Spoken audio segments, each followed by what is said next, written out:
Deer. Last year, more Americans were killed by deer than by sharks, bears, and snakes combined. These are the specific cases that prove why you fear the wrong animal. The number is 440. That's how many Americans die each year in collisions with deer. Not from being attacked, not from being gored or chased through the woods, but from driving a completely ordinary road at a completely ordinary speed while a 150-pound animal simply walks out of the dark. The deer doesn't want to kill you. That's almost the entire point. It isn't hunting you. It isn't angry. It doesn't register you as a threat.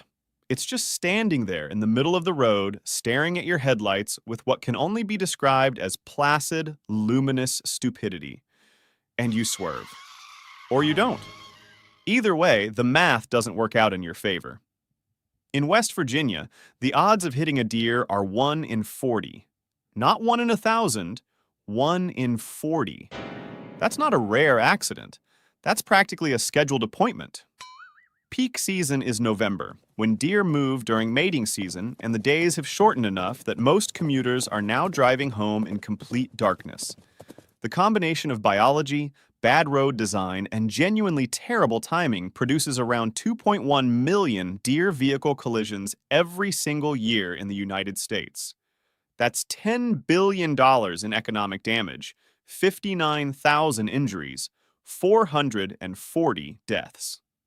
And here's the number that makes wildlife biologist Mike Conover's research feel genuinely unhinged. Deer account for 440 of the estimated 458 Americans killed by wildlife in an average year. Every other animal combined, bears, rattlesnakes, sharks, mountain lions, alligators, the whole terrifying lineup, accounts for the remaining 18. 18. 2 people died in U.S. waters from shark attacks in 2023. 2. Deer killed 220 times as many Americans that same year. The reason no one grew up afraid of Bambi is probably because the deer never actually touches you. It just wanders into the road and lets physics handle the rest. Cows. 5 of them came at once. Not one bull that had got loose. Not one animal spooked by a fence post. 5 cows working together, driving a walker to the ground and trampling him. This keeps happening. Between 2003 and 2007, the Centers for Disease Control investigated cattle-related fatalities across 4 states: Iowa, Kansas, Missouri, and Nebraska. They found 21 deaths in that 5-year window. In 16 of those cases, investigators concluded the animal had purposefully struck the victim. Not from panic, not by accident, on purpose. Charging, goring, and trampling with what the CDC report describes in its most restrained bureaucratic language as intentional contact. Here's what most people have wrong. They assume bulls are where the danger lives. Aggressive, hormonal, obviously dangerous. Sure, that tracks. Except only 10 of those 21 deaths involved bulls. 6 were caused by ordinary dairy cows. 5 involved multiple cows attacking together. Cows forming a group and working toward a single outcome. The victims aren't reckless amateurs who wandered into a rodeo. Most are experienced farmers and ranch hands who've worked cattle for decades. People who know the animals, know the signs, and still end up on the wrong side of 600 kilograms moving at full speed. Others are walkers and cyclists who've simply cut through a field. The CDC noted that the presence of a dog often triggers the attack.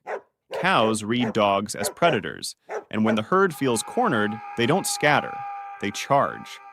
A 600-kilogram cow at speed hits you with roughly the force of a small car. The injuries match: fractured skulls, crushed rib cages, punctured lungs, hemorrhagic brain trauma. These are not grazes.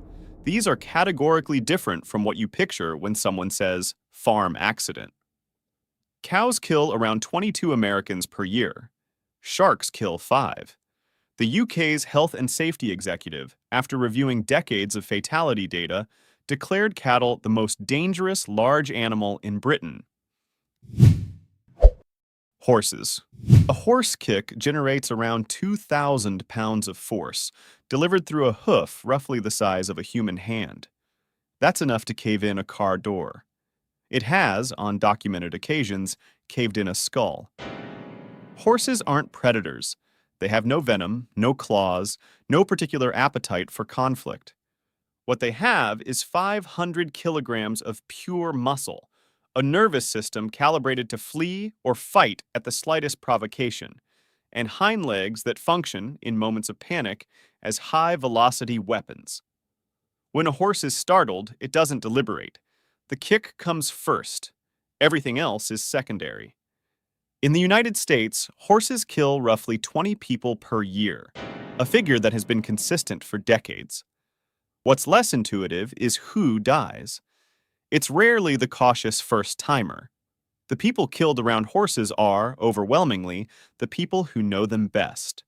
Experienced riders, veteran handlers, trainers who've worked the same animal for years and who have, on this particular day, approached from the wrong angle, made an unexpected sound, or simply spooked an animal that has never been spooked before. Most deaths happen during routine handling, not racing, not competitive jumping, grooming, feeding, leading the horse from one paddock to another. The horse shifts, panics, kicks. One blow to the chest can stop a heart. The CDC found that head injuries account for the majority of horse-related fatalities, and that most victims were not wearing helmets.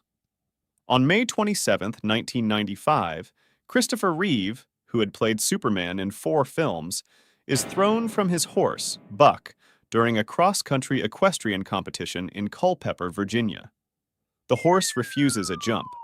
Reeve pitches forward and strikes the ground head first, breaking his first and second cervical vertebrae.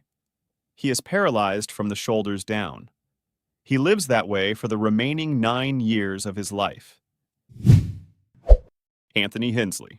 In April 2012, Anthony Hensley, 37, paddles out onto a retention pond in Wheeling, Illinois, to check on a pair of nesting swans. It's part of his job. He works for a company that breeds and maintains decorative swans for residential and corporate properties around the Chicago area, and this is routine maintenance. He knows these birds. He's done this before. The morning is cold and clear. He climbs into his kayak and paddles toward the nest. Within minutes, he is dead. The male swan, called a cob, moves toward him the way swans always move, smoothly, deliberately, with the kind of quiet authority that looks graceful right up until the point it isn't. It gets alongside the kayak. It uses its wings to capsize it. Hensley goes in. The water is not deep. It doesn't need to be. Every time he tries to right himself, to push toward the bank, to get any kind of purchase on the situation at all, the swan is there. Wings spread, neck extended. 12 kilograms of furious white bird physically cutting off his route to shore, striking at him with its wings every time he tries to move in the right direction. A swan's wingspan can exceed 2 meters. Its wings, used as weapons, are strong enough to break a human arm. This is not folk myth. This is documented.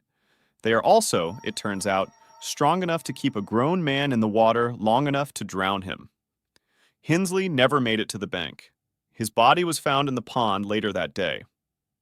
A spokesman for Illinois Natural Resources noted afterward that swans, especially males in nesting season, are among the most territorial birds in North America.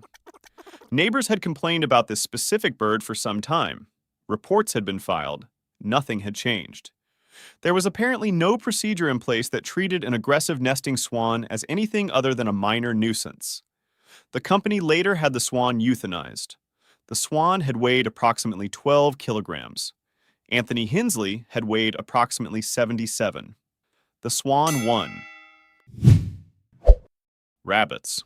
The rabbit has already been dead for at least a day when the lawnmower finds it. The worker mowing the grass on Martha's Vineyard in the summer of 2000 never sees it. The mower catches the carcass, shreds it, and sends a fine mist of aerosolized rabbit into the warm Massachusetts air. They breathe it in without thinking. Why would they think about it? It's a rabbit. A dead one at that. Within days, they are running a high fever. Within a week, they're in a hospital bed.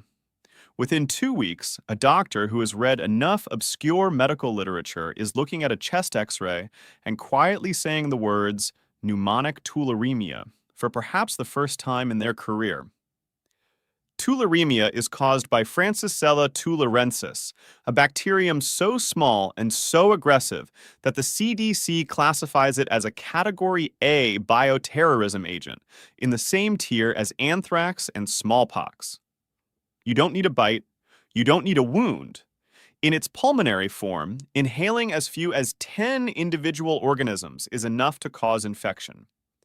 The bacteria can also penetrate intact skin. Touching a dead, infected rabbit with bare hands, which people do constantly because it's a rabbit, is a documented path to a disease that, without antibiotics, kills between 30 and 60% of those it infects. The symptoms begin like flu: sudden fever, a headache that won't shift, deep muscle aches. Then the lymph nodes swell.